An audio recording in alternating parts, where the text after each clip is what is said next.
ปืดเบิ่งได้บ่ให้ซีเบิ่งจะได้จักหน่อยอยากเบิ่งว่ามันบวมซำใดหั้นนะโอ้มันก็เลือดเพิ่นหัดอันนี้เลือดก็แล่นอยู่เพิ่นดามเนาะอยู่พี่บ่ เพราะแก๊สมันจริงๆนี่มันบั้มเพราะอะไรนี่บวมติ๊งติ๊ง เออ ได้ได้ได้ยัง บอกให้ตีกับตี ก็ถือว่าคันอยู่ปกติแบบนี้พักยาก็อยู่ได้เนาะว่านี่คือว่าเห็นบิดเบือนอยู่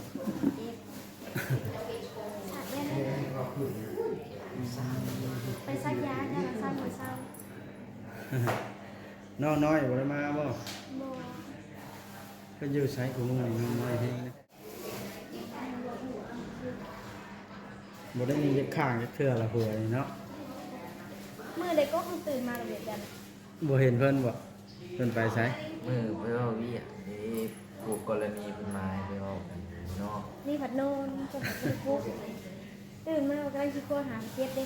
เป็นตื่นนะมันเจ็บมันตอดหมุกก็เลยตื่นมาโบเห็นเพื่อนก็เลยจับโทรศัพท์ผลิต ให้บ่มานี่ ยาอันนี้ป้า เดี๋ยวเราก็ย่านแน่แล้วเราก็บ่มีไผเพิ่งแล้วเนาะมีแต่เจ้าผู้เดียวได้เดี๋ยวนี้นะเรานะอยู่เคียงข้างคันสมมุติเจ้าก็เจ็บเราก็เจ็บเนี่ยโอ้ยจะใครสิเบิ่งใครบ้านใครแน่เลยใครแน่แต่เจ้าแขวนของดีเนาะใช้อันไหนแขวนหยังอันน่ะปืนเบิ่งเนาะคือเสียงดังกะลังฮะอ๋อตัวใช้ หลวงปู่คูณคุ้มครอง หลวงพ่อคูณบ่วัดสององค์เลย พระชองค์องค์ อ๋อ อีกของน้ององค์หนึ่งในน้องให้เพื่อน เป็นเรียกน้องแกนให้แล้วแบบมันมีในแกนเพิ่นก็เลยให้น้องแกนสอง มันจะแขวนผู้เดียวสองมันชั้นก็บ่เจอจะคนแหละเนาะ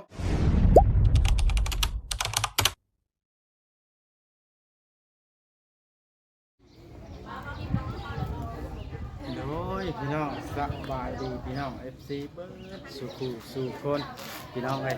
ตอนนี้ก็มาฮอดห้องหมอแล้วมาเยี่ยมเบิ่งน้องแต่อีกเทื่อมานี่ก็ได้เนาะตัวจักเป็นอะไรอาการของเพิ่นเบิ่งบันไดที่ได้พาเนาะพี่น้องก็ตนน้องเพิ่นอยู่ให้แต่มาให้กำลังใจให้เราพี่น้องมา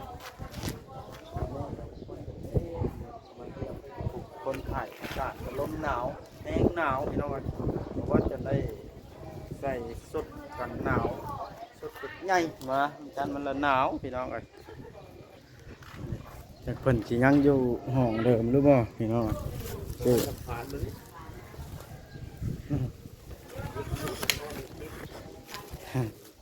ซื้อแอปเปิลมาฝากเพิ่นพี่น้องเอ้ยไปเบิ่งกันเลย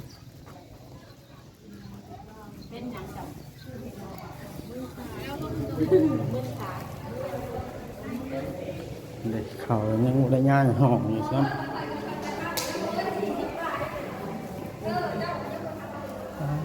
ต่อ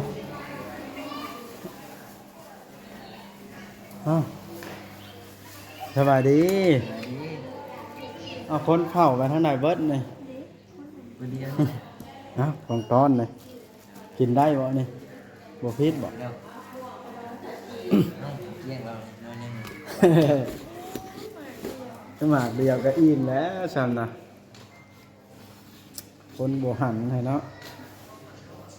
เป็นได้ ช่วงมันเป็นบาทปุ๊บนะเพิ่นแล้วโอ้เวสว่าของน้าอ้าย เดี๋ยวเพิ่นมาทางยาให้บ่ ทางเท่านี้ก็ทะลุทางนึง จ่อยลงแล้วเด้ฮะเรียกว่าฉลองบนลิตรบ่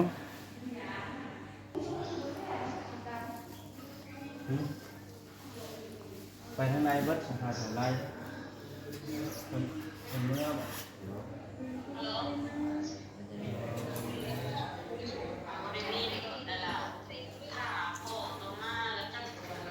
มันเกิดกับเพิ่นขออภัยเด้อพี่น้องบ่มีไม้ติดเสียงก็บ่ดังมื้อใดสิได้พาน้องแต่ เพื่อนอีก3-4มื้อ อีก3-4วันพ่อโอ้ตัวแล้วอันค่าห้องในนอนในเสียบ่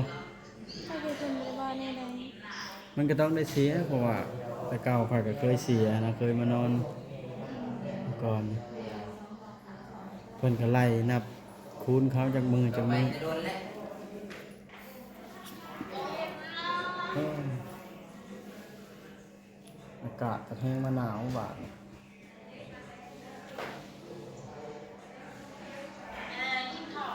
เพิ่นนี่อยู่กับไผ อยู่กับ แล้วกลัว สองคนกับเรานี่บ่ หมอมีพอคนนั้น เราใส่มา โอ้มีพ่อพ่อปู่ พ่อกับพ่อตัวเองพ่อเจ้า เอ้ย นี่เพื่อเดียว สบายดี เบื้องข้างนี้เลย ใครโทรมานะ สะเทือน เอา ตัวมือนั่นในว่าสิเอาเจ้าว่าสิเอา สาวเทืองนะบ่โอ้ อยู่ใช้สาวเทืองเดี๋ยวนี้อะ อยู่บ้าน เพิ่นเมื่อ รถมาเดี๋ยวคนนี้ก็ ขอยขี่รถจักรมาได้มั้ยนี่ รถจักรก็ได้ ลมพัดหน้าลาวหนา ขี่ได้ว่ารู้จักเราจะไปเอานี่ บ่โทรเบาลิซ้อนมาดีกว่าเบาลิอยู่ทางนั้นพอดี กระโทษเลย ก็ถ่ายคลิปจบก่อน จังเลยใส่เบาโอลิเข้าไปเอา แล้วเอารถเก่งไปเยอะ เบาโอลิเด้ มาในชินันค่ะอยู่ในห้างเบียด แล้วเอารถเก่งไปซ้ำหมดเลย เราไปทางใดวันนี้ พูดแล้วไปทางบ้าน ทำไปจักมา หลังผิวเข่าผิวน้ำอยู่ค่ะ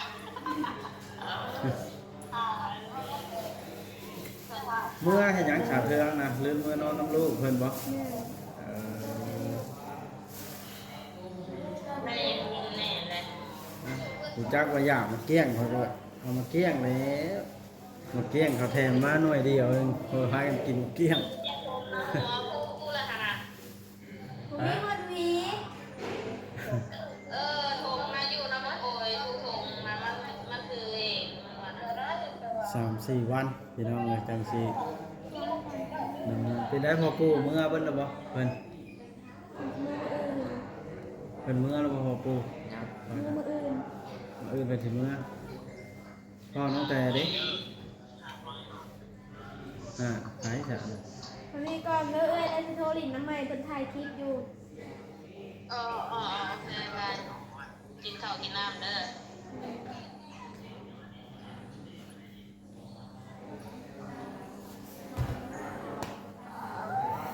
อีกแล้ว ครัว เบื้อง ติ นี้มันบวมเลย เก่งแล้วยังหัวได้อีกเหรอ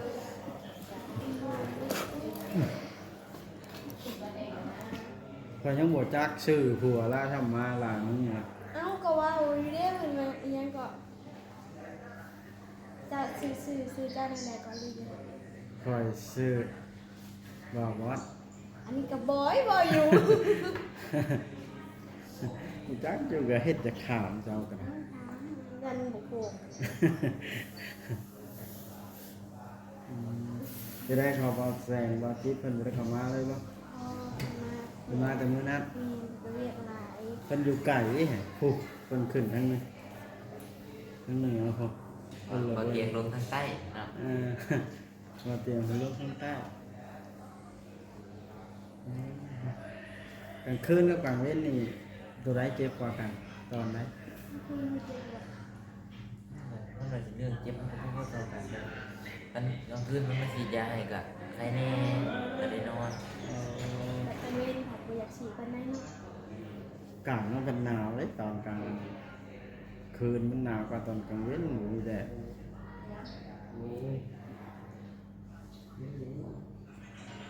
แบบขาบอนจุดบาดแผลมันบ่ได้ไข้บ่ได้บ่ได้ไข้รักกระดอก เรื่องเบิกเลยเรื่องเบิกจริง เบิกว่าก็เบิ้ง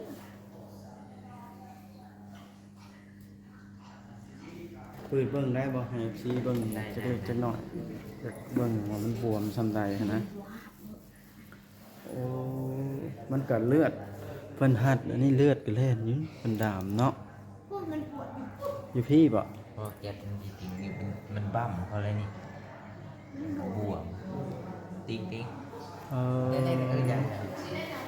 โอ้บ่ให้ตีกับติ้ง ก็ถือว่าคันอยู่ปกติแบบนี้ทักยาก็อยู่ได้เนาะ ได้ ว่านี่คือว่าเห็นบิดเบือนอยู่ เจ็บสักแน่ไปซักยาเนี่ยมันเศร้าหัวเศร้า น้องน้อยบ่ได้มาบ่ โม ก็อยู่ไสของมึงนี่น้องน้อยเฮงนะ พูดอยู่บ้านเนี่ยบ้านน้องหน้าบอกอยู่พัง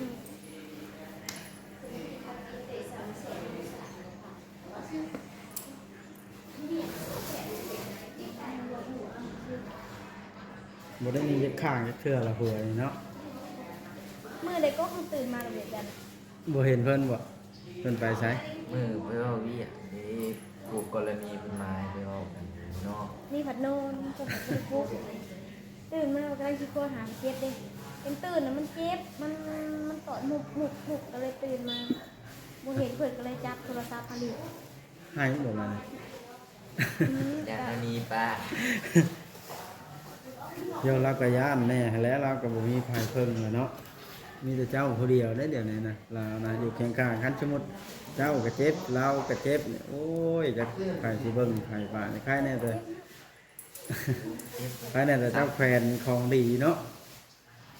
ใช้อันนั้นแฟนยังอันนั้นปืนเบิ่งเนาะคือเสียงดังกระลังกระลังฮะอ๋อตัวใช้ หลวงปู่คูณคุ้มครอง หลวงพ่อคูณบ่วัดสององค์เลย พระชององค์ อ๋อ อีกของน้ององค์หนึ่งในน้องให้เพื่อน เป็นเรียกน้องแกนให้แล้วแบบมันมีในแกนเพิ่นก็เลยให้น้องแกนซอง มันเจ้าแฟนผู้เดียวสองเหมือนฉันก็บ่เจอจะคนแหละเนาะ โดย โอ้ย โอ้ยอย่าไปว่าแม่แบบมันเป็น อลีได้เพิ่นสิ่งศักดิ์สิทธิ์ส่วนคุ้มครองเนาะ เพนเลยเพน แห้งผัวแห้งเกินจนบ่แห้งตัวเองมันนี่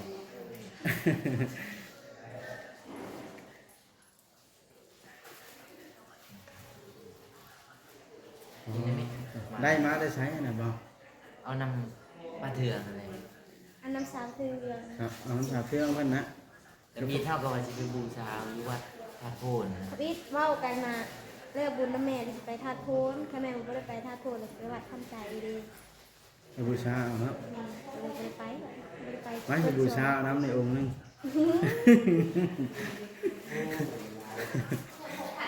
ไปบูชาเอาไว้อยู่วัดพุ่นเนาะ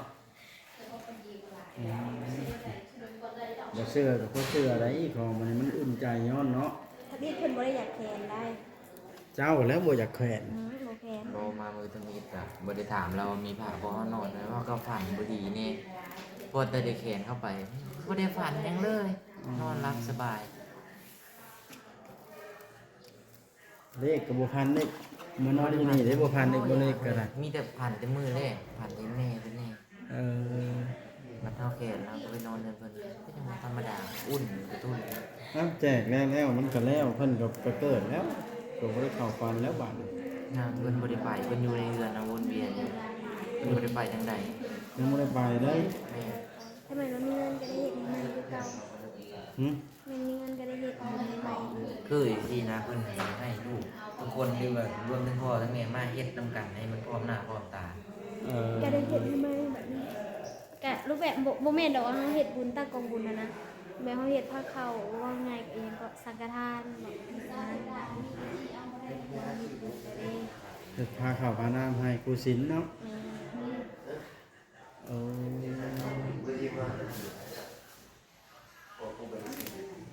บัดดีเช้าบัดนี้แหละต้องปั่นกันคนละองค์เด้อบ่เฮ็ดได้เอาผู้เดียว เรื่องขอบคุณนะ เฮ็ดไปบ่มีอันแขวนใช่กับบ่แขวน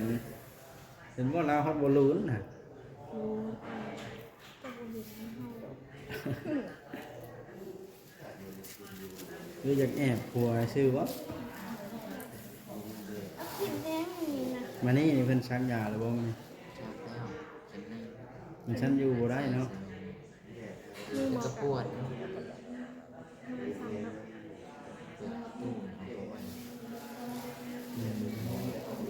อันหนึ่งได้อยู่นี่ น้ำตาลก็เห็นมันเป็นก้อนเลย น้อย บอกแน่ มานี่นี่มีไผมาแล้วมานี่ YouTube หั่นนะ บ่าวพรใส่บ่อยู่ใกล้ โอ้ ๆผู้เดียว บ่พัดใช้ พัดใส่บ่ได้พรใส่น้องก็บ่รู้ เพิ่นเปลี่ยนชื่อแล้วแต่เก่าเพิ่นชื่ออีกแบบหนึงเดี๋ยวนี้เพิ่นเปลี่ยนชื่อมาเป็นพัดใช้ บัดมันอย่าเก็บมันน่ะมันตนกระสะดุ้งขึ้นเลยเลยตีน เดี๋ยวนี้นะ มองมันแบบมันปวดมีมันสะดุ้งสะเดอะนะเลยแบบ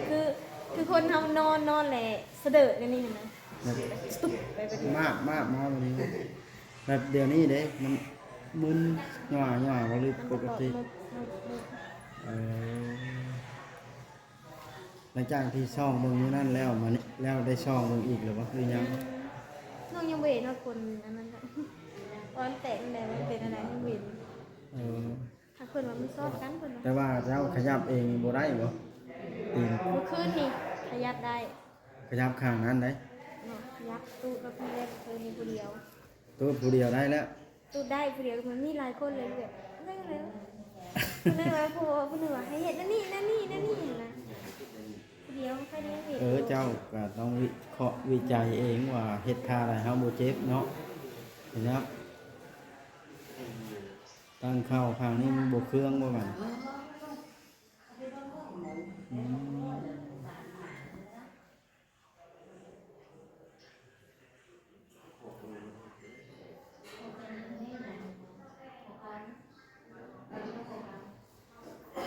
เสร็จแล้วได้เนาะว่า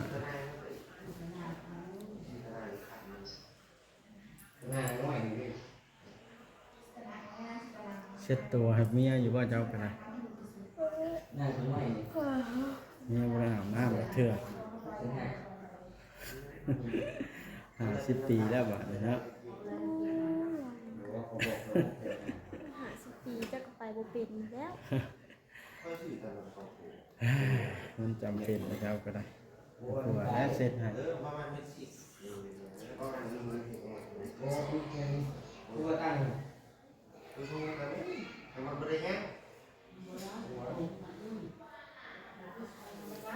้วก็นอน ใส่หนาเนี่ยใส่หนา แค่ได้ชาพัดอยู่บ่เมียก็ได้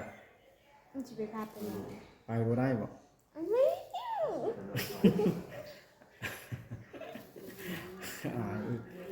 ในได้ยามมันจำเป็นเนาะ มันจะไปพาแต่ใดเลยดังมันไต่บ่ได้อยู่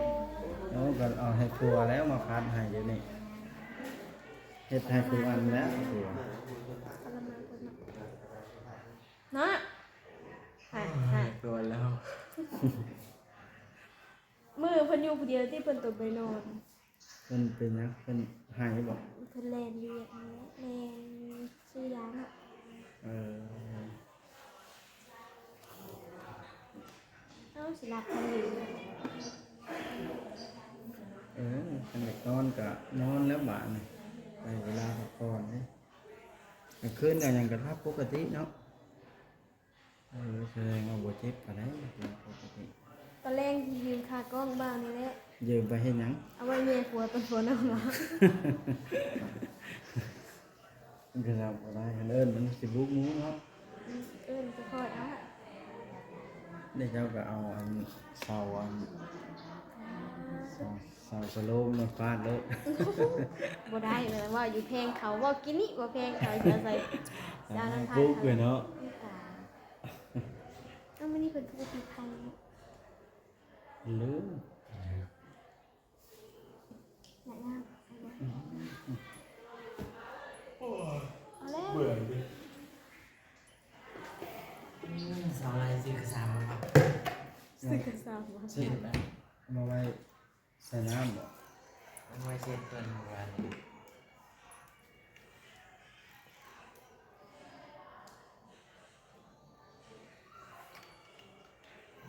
ดูดบ่ทันขึ้นซ้ำอิ่มเลย ว่ามันกินหลายบ่ได้เด้เฮาบ่ได้ทายเด้ กินทีละน้อยเนาะ มื้อนี้ก็ขี่รถจักรมามื้อนี้ เดี๋ยวประหยัดน้ำมัน โอ้โหมื้อวานนี้แบบเพิ่นมาเพิ่นมีการได้การเสียนี่เด้เพิ่นพามื้อวานมื้อซื้อนั่นบ่มื้อใดจะมามื้อวานนี้บ่มื้อซื้อนั่น การได้การเสียเนี่ยได้ พาเมียมาขายเครื่องดีก็ได้แต่แบบนั้นจะกระเสียค่าน้ำมันเจ้าก็ได้แต่แบบนั้น มานี่ก็มาคือกันเดี๋ยวนี้ว่าเก่าแต่ว่าเอาจักมาตามหลังเลย เอาเมียมาก่อนบอก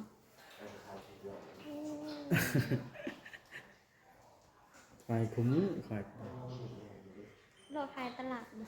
ขายตามบุญพ้นอย่านางได้บุญแจกนั่น มื้อนี้บุญแจก นี่จ้าโมบานพ้นอย่านาง อืม นี่เลยไก่เชโนนี่ ก็เห็นบุญเนาะ เขาเฮ็ดบุญแจก มีระวงบ่ มีได้แมลงเขางานถึง เขาเรียก เฮียมเนี้ย เป็นบุญโดมาแง่นี่บ่ไปขายบ่ซะ บุญยัง บุญวัด กูดูแกง บุญแม่ใหญ่นะโอ้ คนนั้นเห็นบ่ไปเนาะ มันหลายคนไปขายแล้วมันแบบบวแพ้พวกห้านใหญ่เขาเนาะ แม่ พวกห้านเขาลงแควนเต็มเป็นเต้นเลยนะ ลงก็ได้ขาย มันบวแพ้เขาเสียค่าที่กับแพงอีกต่อวันเนาะเป็นแสนพวก ขายอยู่นอกเอา จอดรถขายนอกเปิดในทาง ก็ในปีนี้จะสิมอนอยู่บ่เว้ากันนะสวิตเว้ากันนะสิอยู่ลินบุญกับนี่แล้วสิมื้อมื้อนี้เจอกันสิมื้อแล้วบุญแม่จะแล้วสิมื้อสิได้กันสิมื้อสิ บอ มื้อ นิวบ่ไม่รู้รถบอนิว นั่นแหละ เหมือนบ่ อืม ไปอาบน้ำนี่ โอ้ยป่วยอาบสิได้แต่ว่าเสื้อเก่าก็ซื่อเสื้อยังบ่โตเลยเอาไปใส่ตัวเก่าไปเดือน ให้ไป อาบ ต้มให้ไปต้มให้ อ่ะโอเคสำหรับคลิปนี้พี่น้องจะได้จบคลิปลงสิให้เบานิ้วลงมาถ่ายก่อนบาดนะ โอ้กองอะไรกันล่ะ ชื่อไหมขามันอะไรของสาลาย